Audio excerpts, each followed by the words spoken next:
Assalamualaikum warahmatullahi wabarakatuh. Saya Nur Fadila dengan NIM 2207309. Saya mahasiswa Universitas Maliku Saleh, Prodi Pendidikan Fisika.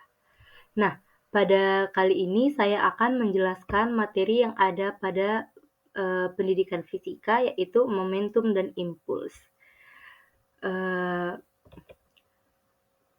Pada materi momentum dan impuls, materi pembelajaran yang akan saya sampaikan yaitu adalah momentum dan impuls, hukum kekekalan momentum dan hubungan momentum dan impuls, serta tumbukan dan jenis-jenis dari tumpukan itu sendiri. Sekarang kita masuk ke bagian pertama yaitu pengertian momentum. Momentum adalah ukuran kesukaran untuk menghentikan suatu benda, di mana momentum ini adalah hasil kali massa benda dengan kecepatan benda pada waktu tertentu dan termasuk besaran vektor karena momentum ini memiliki nilai dan arah. Nah, dari pernyataan tersebut sehingga dapat kita simpulkan bahwasanya momentum ini dapat dirumuskan dengan persamaan P sama dengan M dikali V, di mana P ini merupakan momentum, M ini adalah massa, dan V ini adalah kecepatan. Baik, sekarang kita masuk kepada pengertian impuls. Impuls adalah perubahan momentum atau gaya yang mengubah suatu momentum atau gaya impulsif. Impuls adalah hasil kali gaya impulsif dengan selang waktu gaya tersebut bekerja. Dan impuls ini termasuk ke dalam besaran vektor karena impuls juga memiliki nilai dan arah gitu. Nah, dari pernyataan tersebut, impuls dapat dirumuskan dengan persamaan I sama dengan F dikali delta T, di mana I ini sama dengan impuls, F ini merupakan gaya impulsif, dan delta T ini merupakan selang waktu gaya yang bekerja. Gitu. Nah, selanjutnya itu ada hukum kekekalan momentum. Nah, hukum kekekalan momentum linear. Sebelumnya, apa sih bunyi hukum kekekalan momentum tersebut gitu kan? Pasti kita bertanya seperti itu. Nah, hukum kekekalan momentum linear menyatakan bahwa dalam peristiwa tumbukan sentral, momentum total sistem sesaat sebelum tumbukan sama dengan momentum total sistem saat sudah terjadinya suatu tumbukan. Nah, hukum kekekalan momentum ini berlaku jika tidak ada gaya luar yang mempengaruhi sistem tersebut. Nah, jika tadi saya sudah menjelaskan apa itu pengertian impuls, apa itu pengertian momentum, dan apa itu tadi bunyi hukum kekekalan momentum. Nah, kali ini saya akan mencoba menyampaikan apa hubungan momentum dan impuls itu sendiri. Apakah ada keterkaitannya atau tidak gitu. Nah, baiklah, momentum dan impuls ini adalah konsep yang saling berkaitan. Impuls dapat dianggap sebagai alat untuk mengubah momentum, dan perubahan momentum ini terjadi akibat gaya yang diterapkan selama waktu tertentu. Nah, jika dilihat dari persamaan impuls yang merupakan hasil perkalian gaya dan selang waktu yang terjadi, dan impuls yang dikerjakan pada suatu benda merupakan perubahan momentum yang dialami benda, yaitu beda antara momentum akhir dan momentum awal. Nah, di sini kali ini juga saya akan coba menjelaskan apa itu tumbukan dan apa saja jenis-jenis tumbukan di dalam fisika.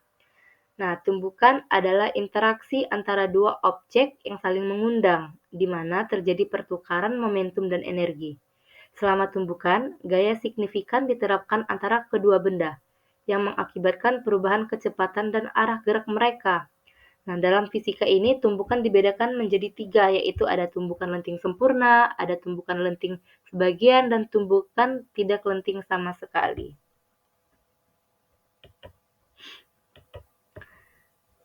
Baik, yang pertama itu ada tumbukan lenting sempurna. Apa sih itu tumbukan lenting sempurna? Gimana sih contoh dari peristiwa tumbukan lenting sempurna itu gitu?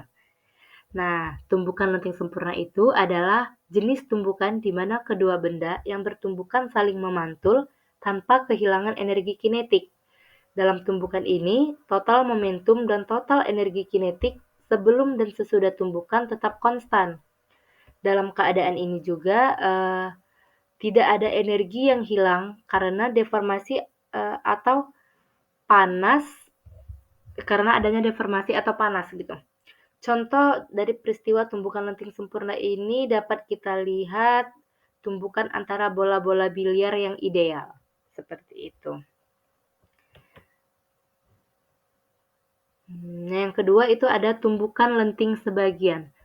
Tumbukan lenting sebagian adalah jenis tumbukan di mana sebagian energi kinetik dipertahankan, tetapi sebagian lainnya hilang dalam bentuk energi panas atau deformasi gitu. Dalam tumbukan ini, total momentum sebelum dan sesudah tumbukan tetap konstan, tetapi total energinya tidak, energi kinetiknya itu tidak gitu. Contoh peristiwa dari tumbukan lenting sebagian ini dapat kita temukan pada tumbukan antara mobil yang bertabrakan gitu. Saat mobil bertabrakan, sebagian energi kinetik diubah menjadi panas, suara, atau deformasi bodi. Sehingga energi kinetik setelah tumbukan lebih kecil dibandingkan sebelum tumbukan. Nah, yang terakhir itu ada tumbukan tidak lenting sama sekali. Tumbukan tidak lenting sama sekali ini adalah jenis tumbukan di mana kedua benda yang bertumbukan bergerak bersama setelah tumbukan dan tidak memantul gitu. Dalam tumbukan ini, total momentum sebelum dan sesudah tumbukan tetap terjaga, tetapi semua energi kinetik tidak dipertahankan. Sebagian besar energi diubah menjadi bentuk energi lain, seperti panas atau deformasi.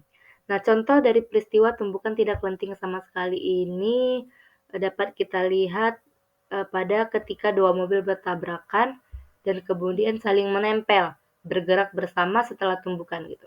Dalam kasus ini, kedua mobil kehilangan sebagian besar energi kinetik mereka dan energi tersebut diubah menjadi deformasi bodi mobil dan panas.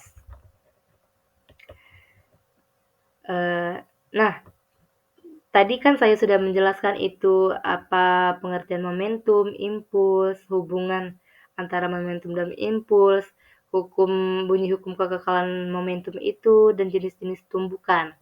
Nah, mungkin sekian dari saya akhiri dengan wassalamualaikum warahmatullahi wabarakatuh. Bye-bye.